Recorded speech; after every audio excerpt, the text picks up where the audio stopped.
奔腾国特注蓝海绵与尼奥蓝省使用感受对比。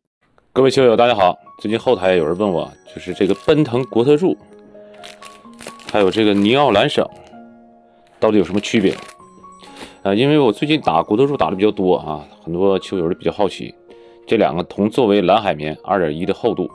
我打的都是40度啊，到底二者有什么样的区别？这期呢，就从以下几个方面进行一下对比。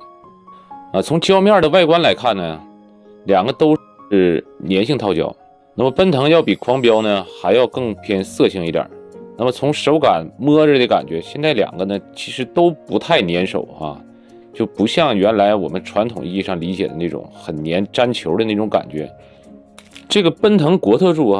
其实我奔腾我就打过国特注，我别的我也没打过。你们打的什么省的器材，什么蓝海绵、金版那些我都没打过，我也就不做评价了。那么有的人问呢，说这个奔腾国特注到底是省套是国套？确实他写的比较模糊写的奔腾2省套，黑40度，下面又写着国特注，到底是国套是省套？因为在它上面它还有一个金版的，这个的这个叫奔腾国套，是不是？那么这个东西我也没打过这个可能就是介于省套和国套之间这么一款产品。很多球友问我，它跟尼奥蓝省 2.1 40度到底有什么区别？它俩从手感上来讲击球的时候感觉蓝省还是速度要比奔腾国特注这个蓝海绵要略慢一点，击球的声音呢也没有这个国特注那么通透。那么从拉球的旋转，包括发球的旋转，从理论上来讲，狂飙更容易制造旋转因为它表面比国特注要略粘一点。其实在实际使用的过程当中，我觉得差别没有那么明显。那么狂飙的优势在于什么呢？在于它退台之后或者发力之后它的支撑。如果你的发力一般，有的时候你打蓝省打不动，是不是打国特注呢，这个相对来说就更容易一点，更容易透一点。那么其实国特注和狂飙这个从胶面来讲这个国特注的胶面硬度是比狂飙蓝海绵的胶面硬度要更大的。有一些把呢我觉得比较软的，或者我觉得它一打就透，我不喜欢这种感觉的，我愿意使国特注。打完之后呢，你会感觉它比蓝海绵在胶面这个环节支撑更好一点。有时候我们在小力量下，比方说正手对攻，这个你是打不透底板的，是不是一般力量比较小，借力比较多，这个时候板子软，我就喜欢贴国特注，能一定程度上增加球拍的刚性。那么退台之后，如果你发力比较好，那还是蓝省的单板质量要更高一点。有的人问这个奔腾国特注到底需不需要刷油因为我所有的海绵我都刷油只要有海绵我就刷油，所以你问我需不需要刷，我肯定告诉你需要刷。那么刷完之后的变化，我先说一下。一般我长时间打的球拍，尼奥蓝省我可能刷2遍油，奔腾国特注呢，你即使刷2遍，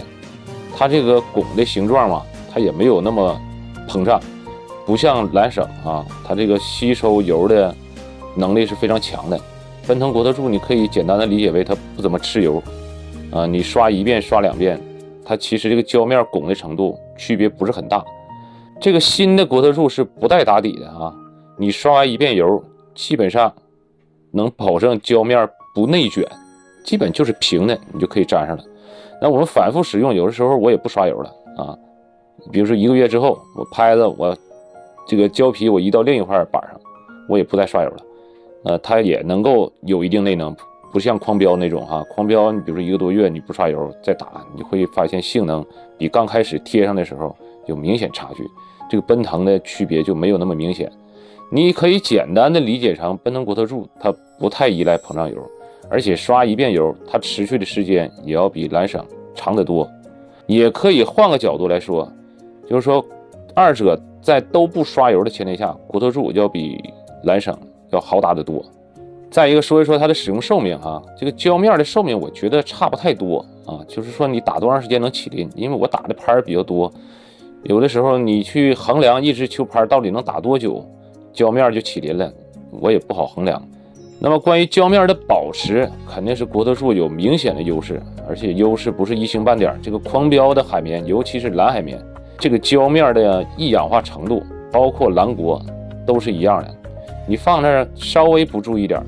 就发现它有一种像起牛皮癣似的，这块白一块，那块白一块，很难受。你说影不影响打？它也不影响打，但是你看着难受，卖的时候呢也影响你的二手残值。这个我们经常使用狂飙蓝海绵的球友应该深有体会。那奔腾国特柱这种呢，就属于我打完之后往那一扔，就像色性套胶似的，它不氧化，非常的好打理。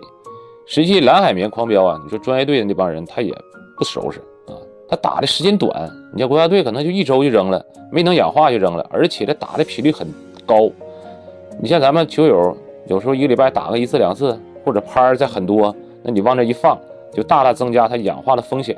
所以说，因为我拍比较多，很多时候呢，我就贴这种国特柱。你要是贴狂飙，第一个爱氧化，对吧？第二个呢，它保持内能的时间短，你可能刷一次油，打个2、3次，下次再打发现，哎，又得刷油了，不好打理。这也是我很多球拍选择国特柱的一个重要原因之一。好，这就是本期的视频，感谢大家的观看，咱们下期再见。